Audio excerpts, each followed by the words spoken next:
causing this kind of paralysis of the Allies? Some of it makes sense. Balance of power. I understand why the European Aggression Index can't go above a certain point. You know, tensions get to the point of, wow, we want to go to war. Now what? You know, I mean, it doesn't matter how many more atrocities are committed or whatever.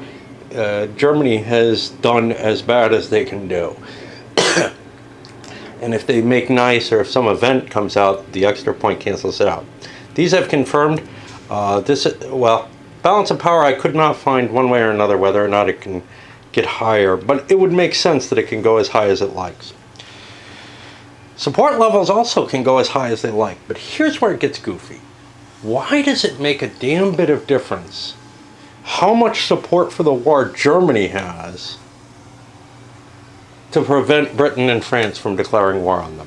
I mean, seriously, however aggressive German politics are, however much support there is for a war, that shouldn't affect the Allied response. And I check, and yes, it does. I mean, I made sure that I got that right, because this game has just seemed to, you know, get into a ridiculous point where the Allies are never able to declare war, and the Germans get to choose when they want. And they're probably going to play out their random events chits, the turns that they get extra cards, for as long as they can.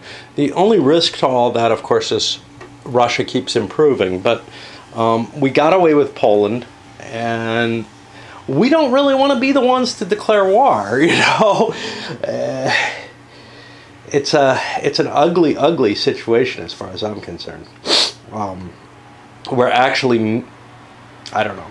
Anyway, it's just, it's gotten out of hand. Now, maybe that involves some bad play, but it also involves this counterintuitive notion that the more Germany is willing for war, the less other countries are. It makes perfect sense to me. The balance of power can restrict how willing those countries really are to go to war. They're sitting there fuming, but they just know they don't have the military capability to do anything about it. We have an interesting situation that I don't know what it means. After the Nazi-Soviet pact, the base boiled down. Germany and Italy are on friendly terms. Britain and France are always on allied terms. The Axis and Allies are hostile to each other. Russia's hostile to the Axis and Allies prior to the signing of the Nazi-Soviet pact, and just hostile to the Allies afterwards. Does that mean I'm on friendly terms with the Axis at this point? In which case I can't place diplomatic counters anywhere, you know, like Romania, Turkey, or Finland. It kind of makes sense, but it's not really spelled out, because they specify, you know, the difference between hostile and friendly, and Russia seems to be neither, and it kind of feels like it's neither. I'm going to go with that they're allied, in which case I can't use my big 3-point full cohesion counter for diplomacy to any effective use. I might be able to jerk my way into Sweden if Germany doesn't if an Axis power doesn't put a counter there. But I'm counting on that being pretty low, which means I'm going to be using that for technology, I guess. I think that's allowed. I know that the ones that are national specific, these are diplomacy only, I guess. But I don't think there's any such restriction on these. So I guess that's all I was looking for, was because now I'm freed up because of the full cohesion, but I got full cohesion by, you know, signing the pact. And I do see an indication in the sense that I can only get up to 4 research points, which is my 1 per turn plus 1 intelligence. That's 2 plus 2 for another counter. I'm not sure that I can research at 5 points. Bugger. I said I can find no reference in the rules. I took a look briefly, trying to follow the chain on those tokens. There doesn't seem to be any restriction on them. So I'm going to boost it up following the path that everyone else has, where I get a 2nd point in the 2nd column, basically. As I'm moving forward with the Russian diplomacy, I think they're allowed to place in Axis areas. I can't find one thing one way or another. I think what'll happen is they'll cancel out allied points before they cancel out access points. But I'm basically just making up rules here because there's nothing I can find that governs this specifically. So I'll be able to put in Turkey, which is what I really want to do. And I would have put 3 points in there instead of doing the research, but hey, screw it, man. There was something progressive that happened towards the end of the game because there was some kind of mention of the clock. Well, it turns out that Britain and France, for each turn, get an additional random event, an additional one, which is to say it's cumulative. So this turn they actually got 2. I drew 2 extras. One was a flag effect in Poland, which has no effect, and the other was a French battleship result, which has no effect. They're all the way up to level 5. As you can see, they're already building them. We're seeing nothing in the situation which changes the fact that the Brits and French cannot declare war. There's just nothing that gives them that threshold. Now, of course, the threshold rules are kind of poorly written. So maybe I'm not understanding them in some way. If that's the case, the whole game's been screwed up, though. So, you know. And it doesn't look like it to me. It looks like this is just, they're handcuffed. They will never be able to declare war. And now we have to decide, you know, does Germany want a preemptive war? They take a 5-point victory point penalty for doing so. I feel like I'm still gaining something in terms of my research is more effective or whatever than the Allied research. The danger of it all, though, is that Russia is also gaining something. With purges, they're getting economic results. They've got some kind of term.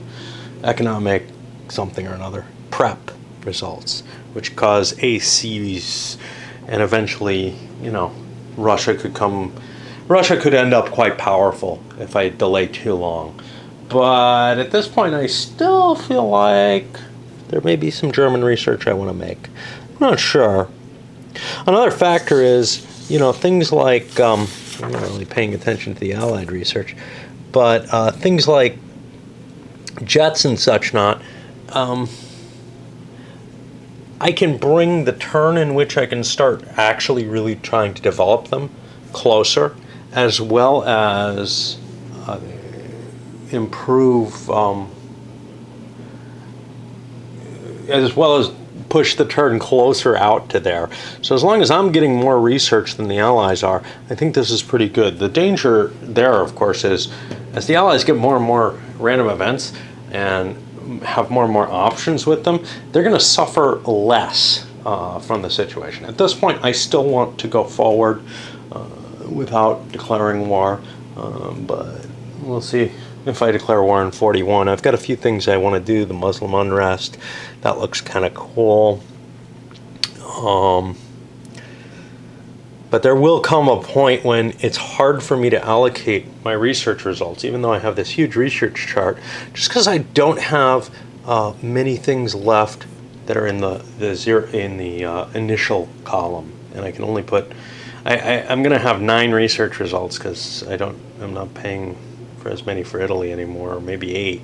So, you know, 3 of my results have to go in that first column. Now, one of them I can trick by using the advanced tech. I'm able to kind of use a level 1 research result, no matter what level that ends up in. I remember that somewhere. I don't want to look it up.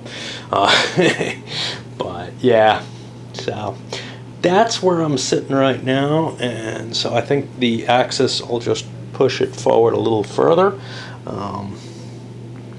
The Italians have fully mobilized, so they're not going to be getting as much cash. That's okay.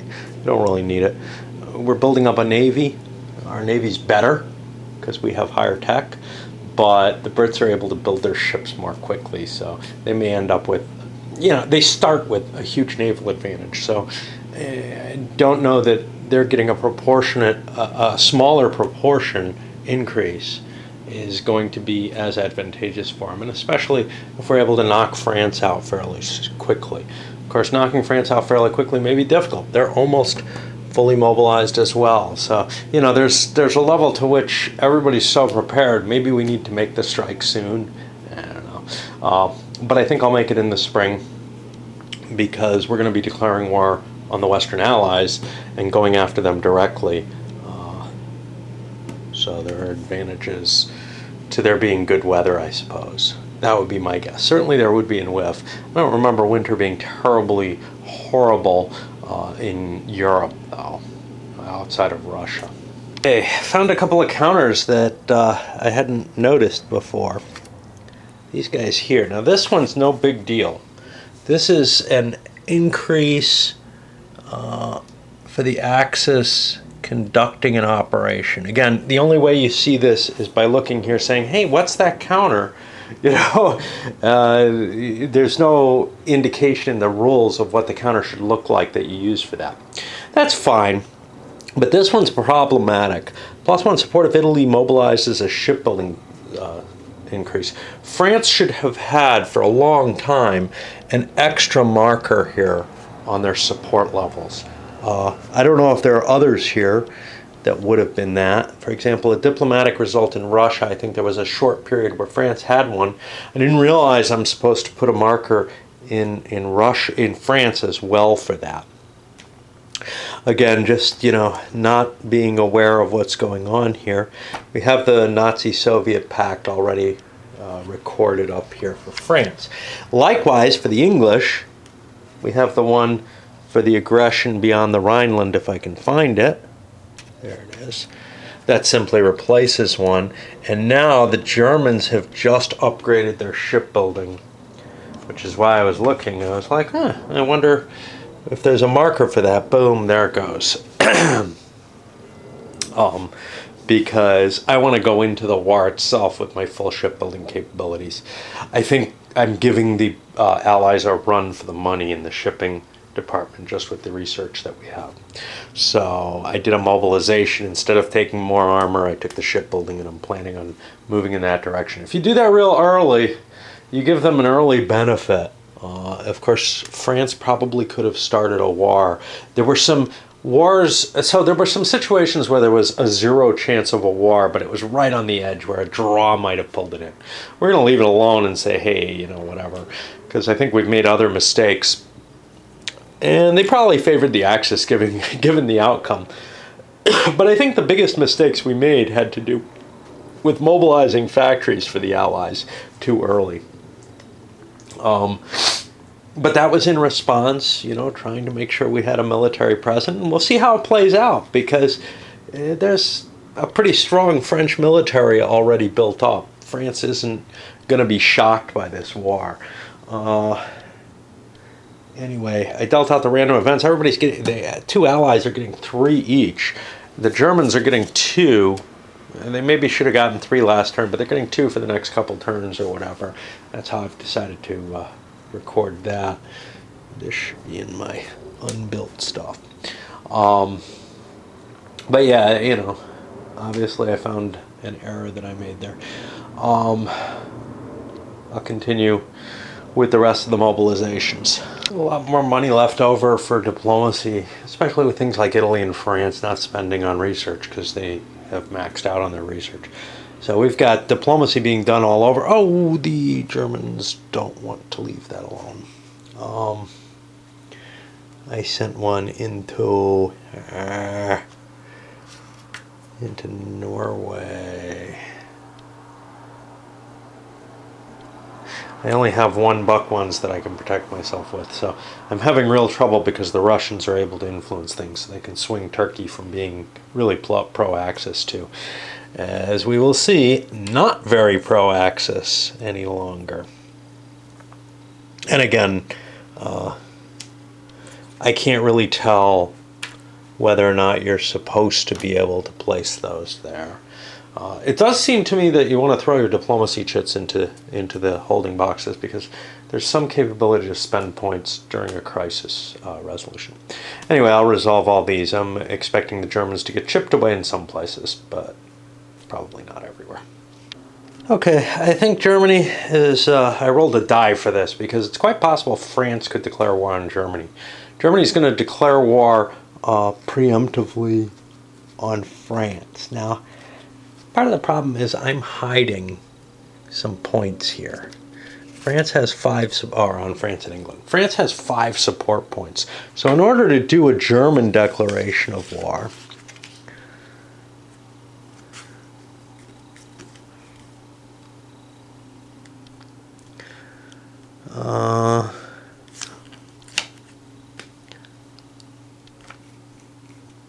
well, we don't have a number, but we assume we have to get to that 1. We have the balance of power, the support levels in comparison. So balance of power gives us 7. Support levels 1, 2, 3, 4, 5, 6, 7, 8, 9. 1, 2, 3, 4, 5, 6, 7, 8. I probably don't want to reveal those because I would rather Germany declare war on me. That would be 14 at the worst, which is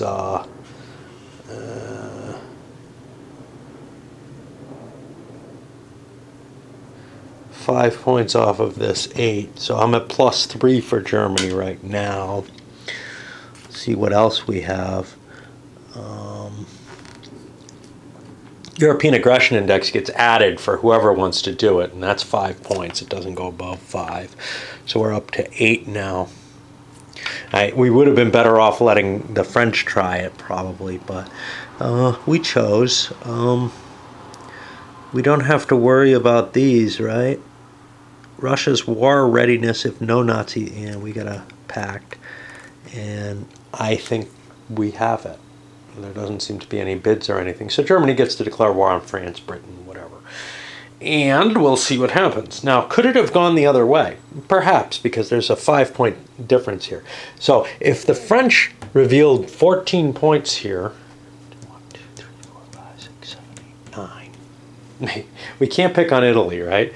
So we're at +5, +10, -8 puts us to +2. So the French could have declared war actually on the Germans as well.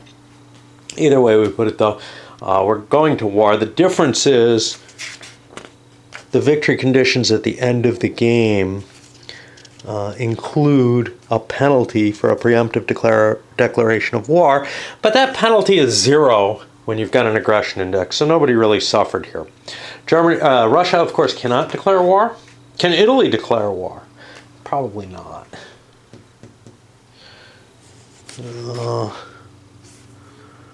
Nope.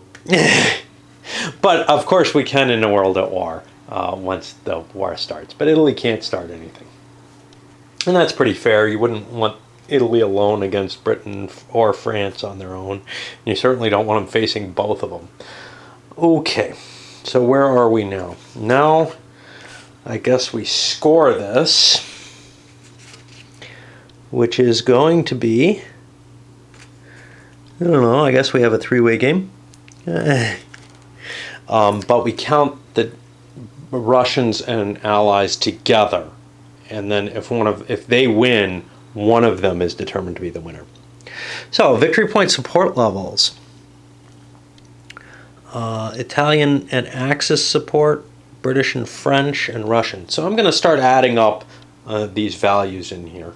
So our net points, when we figured out support levels, the Allies actually have more support. Strangely enough, the random events count in for the final game victory conditions. So France has like 5 points of support points over here. That could be a huge game changer if this had been a close game. It wasn't.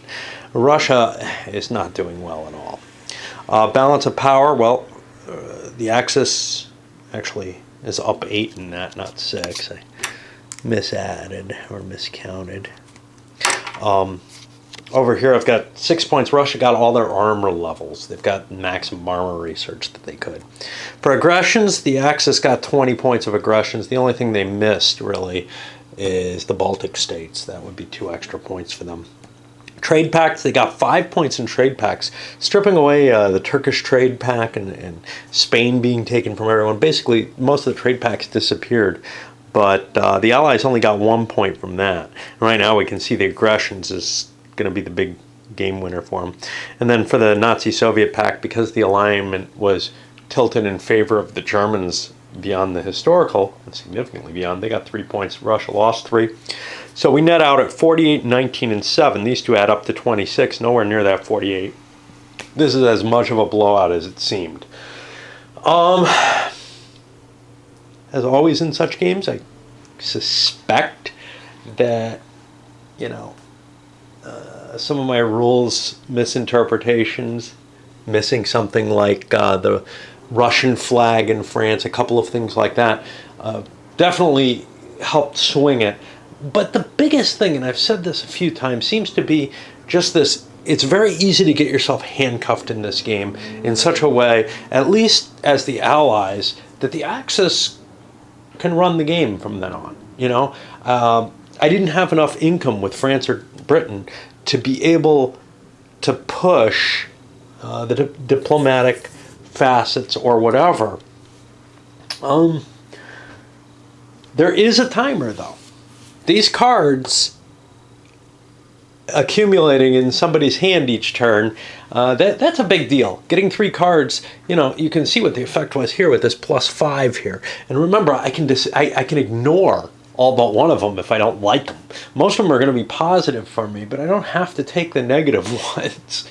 And on top of that, I'm going to get research effects and stuff, maybe some diplomatic effects, although those start really boiling down to almost nothing because most of the territories that could be diplomatized have been conquered. So I feel like it was in Germany's best interests to get the war started at this point. A year earlier or so, the Allies would have really liked to have gotten things going then. But at this point, I feel like both the Western Allies and Russia are just growing in comparison. Even though I have the money to do research and everything, once I did that triggering with the Poland.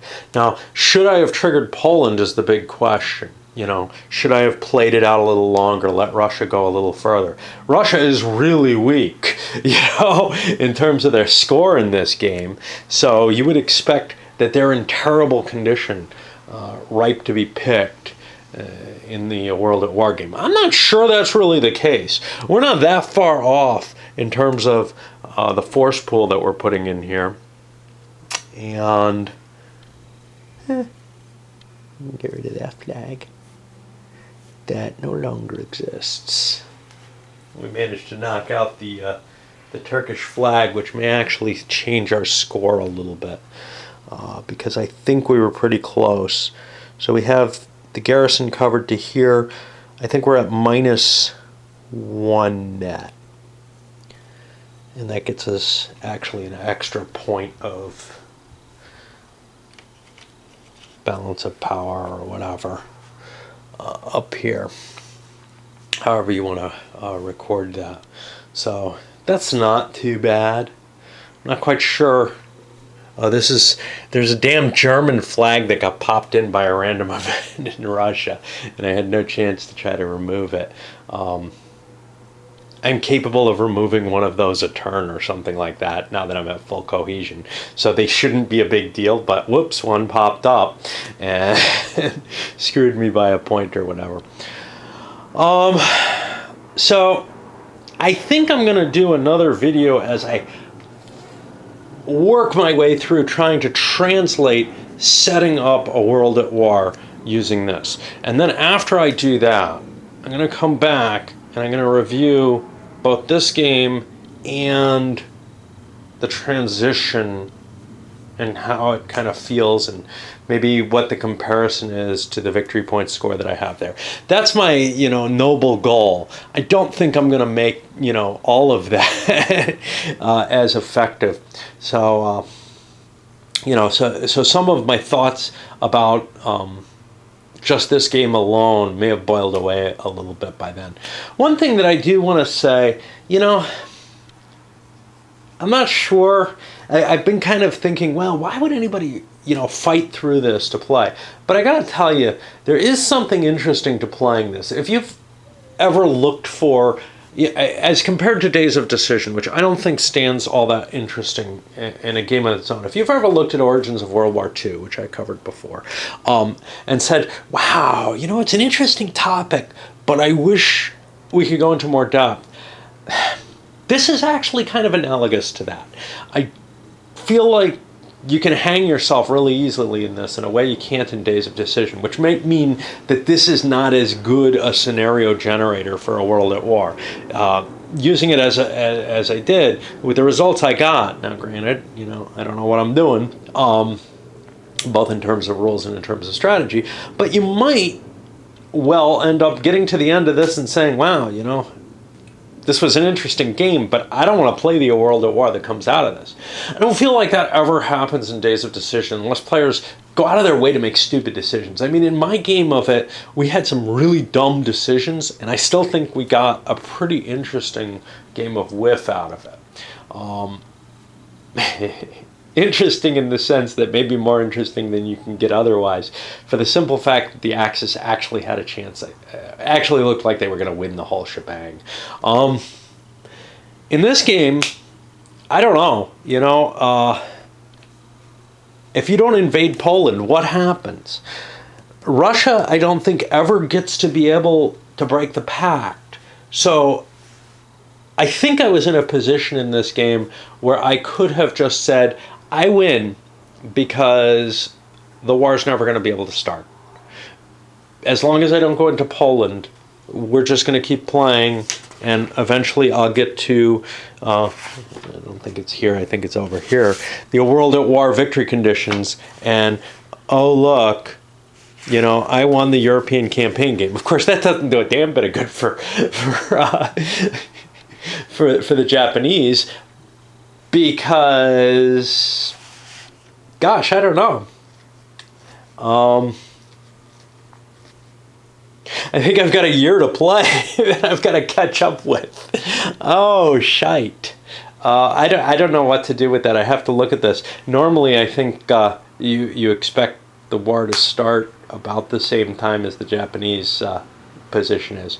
So I've got to look at how this translates, because I did not want to be trying to play a year of Pacific Gathering Storm, which is mainly going to be piddling around, in China, or not Gathering Storm, a World at War. So it may well be that I have, a year and a month or whatever to play over in the Pacific and to piss the U.S. off against Japan before we can get started with this. Again, we'll see that in the translation, how that actually works, or transition. But for now, this is the wrap. The review's coming probably significantly later, because I don't expect it's going to take me, a couple hours to set up a World at War based on what's going on here. It's not going to be a trivial situation to do, and I don't have a lot of extra space, so I'm going to have to kind of figure out how to transition from this without, you see, now I say transition, without having to move more tables in or something. I broke one down from whiff, and I think I can get away with what I've got here. All right, up it goes. But I was right. I forgot what I figured out. So I can't make the pact without Poland or without the Allies declaring war on me, which means that eventually, even if the Allies are handcuffed, Russia is going to turn into something and be able to attack. And when Russia attacks, the Western Allies can come in, and that's not something you want to face as Germany. So I was time bounded to some extent. I think I got away pretty well with Russia, though, given how late it was in the game. Anyway, back again and back away.